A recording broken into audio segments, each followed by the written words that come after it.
Hey there guys, I am Sonic Ghost and welcome back to some more Let's Play Ocarina of Time. Last time, we went through the Bigoron Sword side quest and got ourselves a new weapon, the Bigoron Sword. Without further ado, let's start the next dungeon, the Water Temple. Now, with this temple, it's gonna be, well, you'll see in the bio how confusing this place can be. But I'm gonna show you the best ways I know of to get through this place. So, let's just go ahead, use our hook shot, and hit this crystal switch up here. Well, I don't know if it's a switch, it's just probably like a key. So once we hit that, then we can enter the next temple. But first things first, I'm just going to swap off my iron boots. So one step already taken. And I went through the gate. And here we go, guys. We are entering our third temple, the Water Temple. Known to be the most confusing and annoying dungeon in not only Ocarina of Time, but also in any 3D Zelda game to date. Now, this place is huge, and it gets very confusing, especially on your first run through this place. So just pay close attention to what I do. I don't have the best run in this dungeon, though, but if I point out something I already did wrong, then keep that in mind, and you're gonna have a lot of those moments in this temple, though. It's a very confusing temple, and its gimmick here of using the iron boots, and also the other thing about the water level, you're gonna get annoyed with that pretty fast. So for overall, this place it's annoying. It is my least favorite dungeon in this game just because of the sheer annoyance, and I still, to this day, I still get confused from time to time on where I need to get some of the keys and such. So don't feel bad if you are in the same boat, because this place is very confusing. So, on with the episode.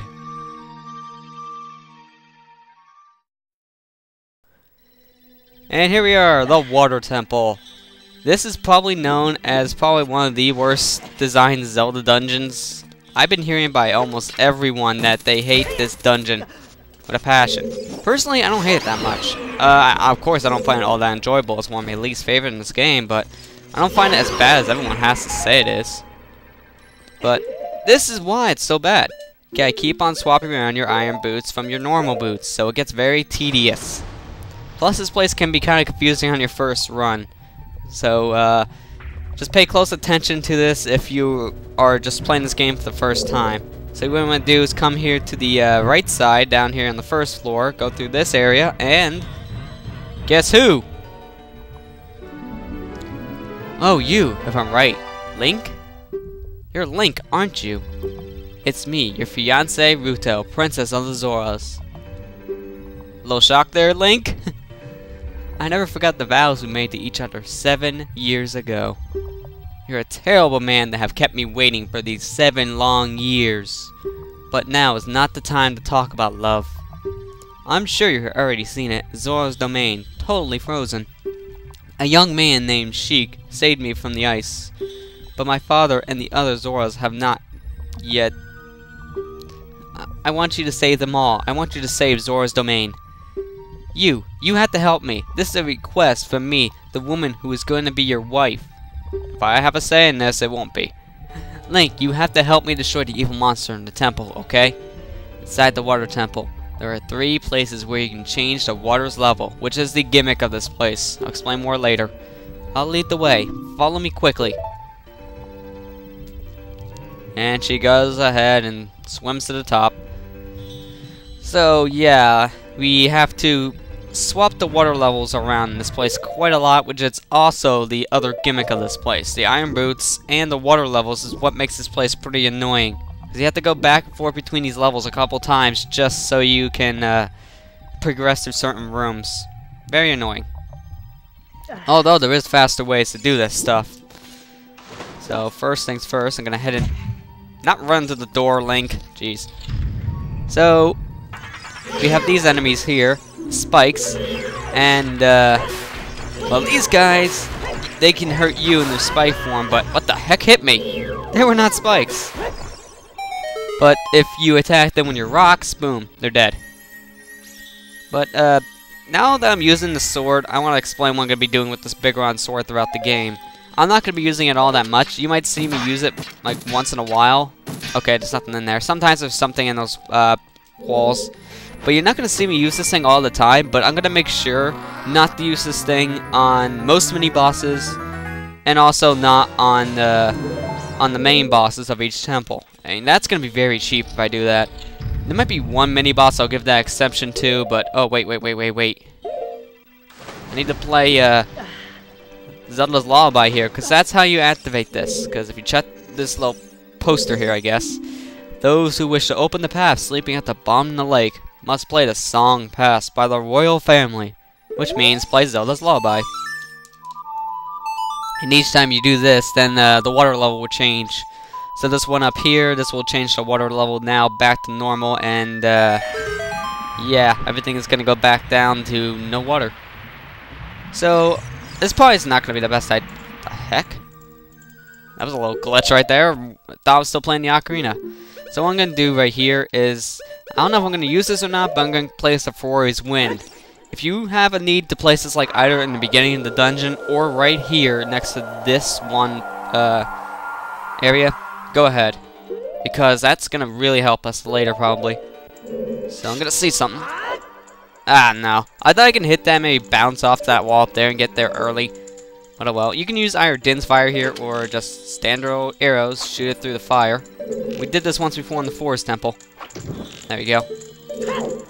Now the other one. And I don't believe this room is required. I'm not 100% sure, so we'll have to check it out. It doesn't really feel like it. Now these guys you can only kill with your hook shot. So that's the only tedious part if you miss. Like that. I was still trying to lock on him. Come on. Oh, what? Oh, what the? Targeting system? One tried to attack, I tried to target him, and then it screws me over. Don't do that, I guess. I don't know. Maybe you can kill these guys with arrows that are above land. I'm not 100% sure, but I usually don't try it. I just use a hook shot. So with that, oh, this is required, so we get our first small key. You're gonna need a lot of keys in this place. Nope. But you're gonna need a lot of keys in this place at once, I believe. Like, you might have like 2 or 3 keys for just going through one area. At least it's what I remember from last time I played this. So now, I'm gonna go over here to the south entrance, you know, right in the bottom of the map. And this room is not required at all. It's only here if you want to get all the Skulltulas. So we place a bomb and shield. Come on. What the? How the? Okay. I'm not gonna question it anymore. So here's what one of the uses of having the golden scale makes this a heck of a lot faster. You just dive down here. Actually, you could technically do this with the silver scale too, probably. But I usually just come in here with golden scale. Makes it a heck of a lot easier for a lot of these places. But in here, all I need to do is hit this switch and the water level rises, unfortunately only in this room. And we need to take that an advantage and go over here. Let's get rid of these stupid Tektites. Now, I like what they did with this little puzzle here. You see that switch? You can't really hit it unless you either do a spin attack or just do a forward thrust like that. Which is very cool. I like that. So there you go, Skulltula. I think that's our first one here out of the normal 5 Skulltulas that are in this temple. Alright, so with that, now we can get out of here and make our way back to the main room. I usually like going all around these rooms if I can. And, well, the most organized fashion. So this is when golden scale is really helpful, because you can dive down as much as you can, which is faster than diving down with the iron boots. It takes forever. Then once you're down here, unfortunately, we gotta go back and already take them off. Very annoying temple. Get used to that. You 3DS owners and playing this game, you guys are lucky. Because the iron boots act more like an item than an actual equipment piece. So you guys just get to press your touch screen and boom, you already unequipped the iron boots. You guys are lucky. I'm having to deal with the iron boots normally. Seriously, come on. I don't know why that we had to do this kind of thing for this temple. I don't know why they couldn't make it like an item, because it acts more like an item. Get out of here, Tektite. Since you're always taking them on and off in the place. Like you do in like Wind Waker when you have to go through the Wind Temple. It works just like that, basically. I don't know why they couldn't map that to a button. But I digress. There's nothing we can do about it now. Well, unless you're playing the 3DS version, and you're lucky you get to use it as an item. Alright, so up here I believe there's gonna be another key for us. Yeah, let me just get rid of this stupid Tektite. And carefully. There you go. If you do it carefully enough, you can take him out before he jumps off the ledge. So, I usually don't do that. I usually have bad luck. Okay, so in here, this is kind of a tricky room. What you're supposed to do is you're supposed to go over here and put on your iron boots right above this ledge so you land right on top of it. Then once you land on this ledge, use your hook shot and hit this little switch in his mouth. I did not see this the first time I played this dungeon. It took me forever to find that thing in here. Then what you want to do is hook shot at this target and swim up as fast as you can before that door shuts. So hurry up, Link. Don't get eaten by the clams. You don't want to get the clapper. Okay, that was funny. And then we get another small key. So once again, hit the switch. And you can use iron boots here again, but I'm not going to. I mean, I'd rather just dive at this moment. Because I have enough time. I can make it. See? Just barely. But I make it. And heck, it's a heck of a lot faster than dealing with the iron boots. Especially on the GameCube version when we have to sit here a little bit longer and wait for loading time, since this is on a disc now. Kind of a shame about that. Which I don't get exactly how some of the longer load times got put into here, because basically the game runs very smooth, just like the N64 version did with its loading. And in fact, this version I think is a little better because, well, there's no slowdown in some areas because the N64 couldn't handle some stuff. I haven't played the N64 version in years, so I would not really know how bad it is compared to the GameCube versions and stuff. Oh, you gotta be kidding me. I had to actually use the iron boots. Dang it. I forgot that there was a hookshot point up there, and that's the only way to get up. Alright. Fine. Let's try this out.